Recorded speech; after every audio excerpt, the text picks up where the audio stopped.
हाय, आपको पता है मैंने 30 kg के स्नेक प्लांट को रिपोर्ट किया था और उसमें से जो प्लांट्स थे उसमें से कुछ सिरेमिक्स में लगाए थे और कुछ कम्युनिटी सेंटर पार्क में लगा के आई थी। तो हुआ यूं कि कुछ दिन पहले आंधी आई थी यहाँ पे और जो मैंने सिरेमिक्स में प्लांट्स लगाए थे वो टूट गए। तो जब तक आप ये छोटी सी क्लिप देखो और मैं इसको सुलझाती हूँ फिर वीडियो में वापस आते हैं।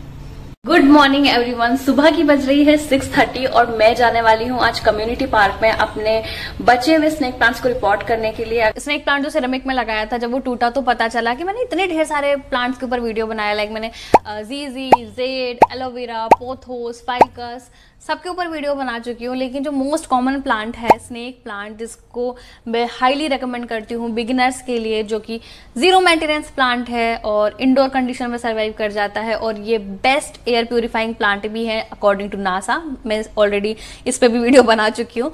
तो स्नेक प्लांट के ऊपर मेनली फोकस करके मैंने एक भी वीडियो नहीं बनाया है। तो आज का जो वीडियो होने वाला है वो स्नेक प्लांट की केयर के बारे में होने वाला है। कैसे इसको प्रोपोगेट करते हैं, क्या लाइटिंग की कंडीशन चाहिए, किस तरह का सॉइल होना चाहिए, किस तरह का टेम्परेचर होना चाहिए, ये सारी चीजें हम इस वीडियो में आज डिस्कस करने वाले हैं। कुछ फैक्ट्स है जो मैं आपके साथ शेयर करूंगी जो शायद ही आपने कहीं पे देखे होंगे, सुने होंगे, पढ़े होंगे। तो वीडियो को स्टार्ट करते हैं। कोई भी चीज हम पढ़ते हैं तो सबसे पहले उसका इंट्रोडक्शन पढ़ते हैं। तो स्नेक प्लांट का एक छोटा सा मैं स्वीट सा इंट्रोडक्शन आपको दे देती हूँ। स्नेक प्लांट को स्नेक प्लांट क्यों कहते हैं? क्योंकि इसकी जो डिजाइन होती है वो स्नेक प्लांट की स्किन जैसी होती है, इसीलिए इसको स्नेक प्लांट कहते हैं। स्नेक प्लांट को सेंट जॉर्ज स्वॉर्ड भी कहा जाता है क्योंकि इसकी जो एजेस होती हैं वो शार्प होती हैं, तो ये एक टूल की तरह दिखती है। जब घर को सजाने की बात आती है तो स्नेक प्लांट टॉप लिस्ट में आता है क्योंकि ये बेस्ट इंडोर प्लांट है। 25 से ज्यादा वेराइटीज प्लांट की अवेलेबल है। कुछ ड्वार्फ वैरायटी है जो कि छोटी वैरायटी होती है और कुछ लंबी वैरायटी है। ये प्लांट एक लो लाइट जीरो मेंटेनेंस प्लांट है, इंडोर प्लांट है। इंडोर प्लांट अगर मैं कह रही हूँ तो मतलब ये नहीं कि सिर्फ आप इसको घर के अंदर रखोगे तो ही ये जिंदा बचेगा। सनलाइट में भी, ये हार्श सनलाइट में भी बहुत अच्छे से सर्वाइव करता है। ये इकलौता ऐसा प्लांट है ना, इतना ज्यादा हीट है कि आप इसको बाहर हार्श सनलाइट में रखो, अंदर बिल्कुल एकदम, जैसे अगर मैं यहाँ पीछे भी रखूंगी ना जहाँ पे लाइट नहीं आती तो वहां पे भी ये बहुत अच्छे से ग्रो करेगा। बात करें कि स्नेक प्लांट के अंदर सेपोनिन्स बहुत ज्यादा होते हैं। सेपोनिन्स टॉक्सिक होते हैं पेट्स के लिए, स्पेशली डॉग्स और कैट के लिए। तो अगर वो इनको इंटैक करेंगे तो जीआईटी ट्रबल उनको होगी, इसलिए ये थोड़ा माइल्डली टॉक्सिक प्लांट है फॉर एनिमल्स। इसे रिकमेंडेशन रहता है कि इसको घर के बाहर लगाएं, घर के अंदर नहीं, अगर आपके घर में पेट है तो। बहुत कम लोगों को पता है कि स्नेक प्लांट में फ्लावरिंग भी होती है। कुछ वैरायटीज ऐसी होती है जिसके अंदर व्हाइट और ग्रीन कलर के फ्लावर्स आते हैं, लेकिन बहुत रेयर ये देखने को मिलते हैं। 100 रुपीज से लेकर तो 150 रुपीज तक की इसकी प्राइसिंग होती है। सारी वैरायटीज अलग अलग रेंज में आती है, लेकिन नॉर्मली 100 और 150 के अबव ही इसकी प्राइस होगी। ये जो प्लांट है इसमें पेस्ट अटैक देखना इतना कॉमन नहीं है। आपको इस प्लांट पे बहुत ध्यान रखना है और वो है ओवर वाटरिंग। इस प्लांट को ओवर वाटरिंग बिल्कुल पसंद नहीं है। अगर आपने इसको सूखे में छोड़ा है तो वेल एंड गुड, लेकिन अगर आपने ओवर वाटरिंग करी तो ये प्लांट वहीं पर रूट रॉट स्टार्ट कर देगा।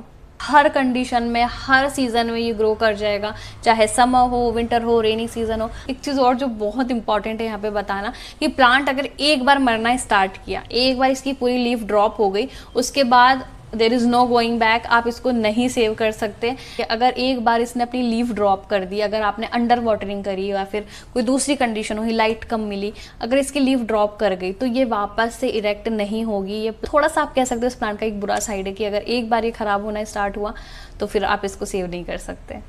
पॉट का साइज क्या होना चाहिए? तो अगर आपके पास ड्वार्फ वैरायटी है तो ड्वार्फ वैरायटी को आप 5 से 6 इंच के गमले में लगा सकते हो, लेकिन आपके पास एक बड़ी वैरायटी है, लॉन्ग वैरायटी है, आपके पास वेरीगेटेड वैरायटी है लंबी वाली, तो उसको आप 10 इंच से ऊपर के ही पॉट के साइज में लगाओ। अगर आप छोटे पॉट में लगाओगे तो अगेन ये बहुत जल्दी रूट बाउंड होता है, जैसे कि मैंने अपने प्रीवियस रिपोर्टिंग वाले वीडियो में बताया है कि गमला टूट के ही इसके जो बेबीज थे वो बाहर आने लग गए थे। प्लांट रूट बाउंड बहुत जल्दी होता है। तो जब भी आप प्लांट को एक गमले के अंदर लगा रहे हो तो हमेशा एक बड़े गमले का सिलेक्शन करो। उसके अलावा अगर आपको लग रहा है कि प्लांट के अंदर थोड़ी पीली पत्तियां आ रही हैं, ब्राउन पत्तियां आ रही हैं, तो ही फर्टिलाइजर ऐड करो, वरना तो ये प्लांट इतना हार्डी प्लांट है कि अगर आप इसके अंदर फर्टिलाइजर ना भी ऐड करो तो भी ये बहुत अच्छे से ग्रो करता है। प्रोपगेशन की बात करें तो ये दोनों तरीके से प्रोपोगेट हो जाता है, वाटर से भी प्रोपोगेट हो जाता है, सॉइल से भी प्रोपोगेट हो जाता है। बस आपको इसकी कटिंग जो है वो काटनी है। कटिंग काटने के बाद इसको आपको पानी में लगाना है या फिर सॉइल में लगाना है और ये दोनों तरीके से प्रोपोगेट हो जाएगा। इस घर में पुराने जो लोग रहते थे वो अपना स्नेक प्लांट छोड़ के गए थे और उन्होंने क्या किया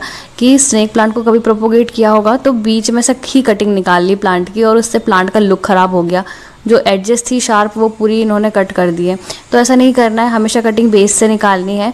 कटिंग हेल्दी होनी चाहिए, ब्राउन नहीं होनी चाहिए, एकदम हरी होनी चाहिए और इरेक्ट होनी चाहिए। इरेक्ट मतलब एकदम सीधी खड़ी होनी चाहिए। तो यहाँ पे मैं इसके 3-4 पीसेस कर दूंगी। वैसे तो मेरे पास ऑलरेडी बहुत सारे स्नेक प्लांट है, बट मैं आपको डेमो बता रही हूँ कैसे प्रोपोगेट करना है। तो ये कट करके जो नीचे वाला हिस्सा हमने कट किया है उसको कोकोपीट या फिर सॉइल में डायरेक्ट लगा देना। जर्मिनेट होने में ये काफ़ी टाइम लेता है लेकिन। और एक तरीका और है जो कि बहुत जल्दी से प्रोपोगेट होता है, वो है कि अगर आपके पास कोई प्लांट है तो उसमें से ही साइड में से इस तरह के बेबीज़ निकल रहे होते हैं, वो खुद ब खुद ही मल्टीप्लाई होते हैं। तो इनको भी आप निकाल के दूसरे गमले में शिफ्ट कर सकते हो। ये तरीका मुझे ज़्यादा इजी पीजी लगता है क्योंकि ये फास्ट हो जाता है। इस प्लांट को प्रूनिंग की रिक्वायरमेंट नहीं होती है और ये तो बहुत ही बेसिक सी चीज़ है। ये प्लांट प्रूनिंग के लिए नहीं बना है क्योंकि इसमें कोई फॉलिएज नहीं होता है। तो आज की वीडियो यहीं तक थी। वीडियो पसंद आया हो तो स्नेक प्लांट को ज़रूर अपने प्लांट के कलेक्शन में शामिल करना। अगर आप गार्डनर हो तो ऑब्वियसली आपके पास बहुत ढेर सारी वैरायटीज़ होंगी, लेकिन आपने गार्डनिंग नई शुरू करी है और आप थोड़े से मुझसे इंस्पायर हो तो स्नेक प्लांट को ज़रूर अपने घर में लगाना। तो हम मिलते हैं अगले वीडियो में, तब तक के लिए bye bye and happy gardening.